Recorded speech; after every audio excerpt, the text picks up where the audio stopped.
شنیدی که میگن عشق آدمو کور میکنه؟ قدیمی‌ها هم همیشه درست میگفتن.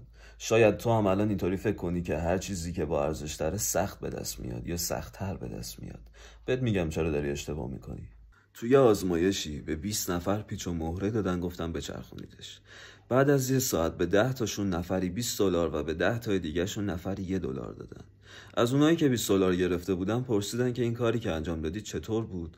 گفتن که خیلی کاره کسل کننده و تکراری و خسته کننده ای بود، پس اون $20 هم که دادی توجیهش میکنه. اوکیه.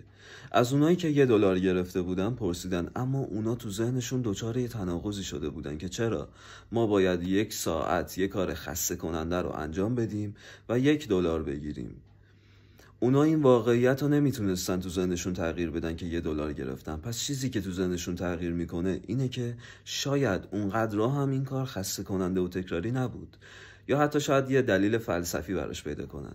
شاید بگن که یه مدل خودشناختی بود، یه مدل مدیتیشن بود. به هر حال خودشون رو یه جوری توجیه میکنن تا منطقی به نظر بیاد. به این میگن ناهمخوانی شناختی. وقتی ما بین رفتار و احساساتمون تناقض ایجاد میشه یا خودمون تناقض ایجاد میکنیم، دنبال یه راهی میگردیم تا توجیهش کنیم تا منطقی به نظر بیاد.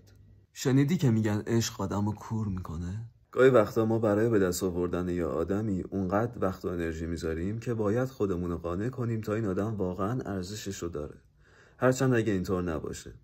این ناهمخونی شناختی میاد تلاشی که ما برای این رابطه میکنیم و میبینه و ارزش و جایگاه اون آدم رو پیش ما میبره بالا. پس هر چیزی که سخت‌تر به دست میاد با ارزشه؟ نه. هر چیزی که با ارزشه سخت به دست میاد بازم نه.